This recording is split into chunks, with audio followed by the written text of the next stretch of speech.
Você já percebeu que algumas das coisas que mais deseja são exatamente as que mais adia? Não é coincidência. É sintoma. Você diz que quer mudar de vida, mas quando chega a hora de agir, surge uma força invisível e ela te paralisa. Você sente um peso, um cansaço, um desinteresse súbito. Abre o celular, checa o e-mail, faz qualquer coisa, menos aquilo que sabe que precisa fazer. E o mais curioso, você não entende o porquê. Acredita que é preguiça, falta de foco, talvez desorganização. Mas a verdade é muito mais complexa e mais profunda. Você não procrastina porque é fraco. Você procrastina porque há partes de você que ainda não se sentem seguras para avançar. Carl Jung dizia que aquilo que negamos nos controla. E é exatamente isso que acontece com a procrastinação. Ela não é o seu inimigo. É o reflexo de algo em você que tenta te proteger de uma dor que ainda não foi compreendida. Por trás de cada adiamento existe um medo não nomeado. Medo de falhar. Medo de ser visto. Medo de se frustrar com o próprio limite. Ou pior, de descobrir o próprio poder. Você não procrastina por preguiça. Procrastina porque, no fundo, há uma parte sua que ainda não acredita que merece o que deseja. E é aqui que começa a verdadeira investigação.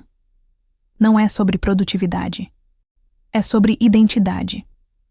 Porque o que você evita fazer revela mais sobre quem você acredita ser do que sobre a sua capacidade de fazer. A seguir, você vai entender os verdadeiros motivos, sutis, psicológicos e profundamente humanos, pelos quais você procrastina, mesmo quando deseja tanto mudar. Primeiro motivo: a procrastinação como forma de autoproteção. A mente humana tem uma lógica curiosa. Prefere a familiaridade do sofrimento à incerteza do crescimento. Por mais que algo te incomode, ainda é seguro, porque é conhecido. O novo, por outro lado, exige desapego da identidade antiga. Procrastinar é, muitas vezes, o modo inconsciente que o cérebro encontra de te manter dentro da zona que ele reconhece. Quando você adia um projeto, não está apenas fugindo da tarefa.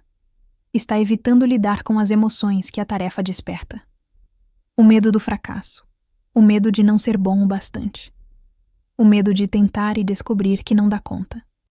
Mas o mais interessante é que, muitas vezes, o que paralisa não é o medo de falhar. É o medo de dar certo. Porque se der certo, você muda. E mudar implica deixar de pertencer a versões antigas de si mesmo. E, às vezes, a pessoas, contextos e dinâmicas que te mantinham confortável. A procrastinação, então, é um tipo de anestesia emocional. Ela suspende o movimento para que você não precise lidar com o desconforto de se transformar, de mudar. Mas como a anestesia, o efeito passa, e o que foi silenciado volta pedindo atenção. Segundo motivo: o medo de se tornar quem você é capaz de ser. Realizar sonhos é um ato de coragem. Não porque é difícil, mas porque exige encarar a própria grandeza. Existe um medo silencioso, muitas vezes ignorado. O medo de se ver potente, de perceber que poderia ter ido mais longe, se tivesse se comprometido de verdade. Esse medo não é racional, é existencial, porque crescer significa assumir responsabilidade pela própria história. Significa parar de culpar o tempo, o destino ou os outros, e olhar para o que realmente te impede. Há uma parte sua que quer avançar, e outra que teme as consequências disso. O sucesso exige presença e coragem. Exige abandonar as narrativas que justificavam a sua estagnação. E, de algum modo, o ego se alimenta dessas histórias. Elas são o seu álibi interno. Eu não consegui porque... Mas quando você se aproxima da realização, esse álibi perde sentido. E é aí que o inconsciente sabota. Ele cria distrações, dúvidas, cansaço. Qualquer coisa que te mantenha dentro do território emocional conhecido. Procrastinar é, muitas vezes, um ato de autopreservação. Mas de uma preservação que te mantém preso numa versão pequena. Terceiro motivo: a desconexão entre desejo e merecimento. Um dos motivos mais profundos da procrastinação é a crença de não merecimento. Você diz que quer uma vida melhor, mas uma parte de você não acredita que tem direito a isso. Talvez porque aprendeu cedo que era preciso sofrer para ser digno.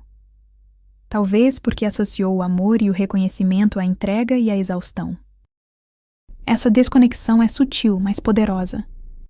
Você deseja algo, mas o seu sistema emocional entende que não é seguro tê-lo. Então, cria barreiras.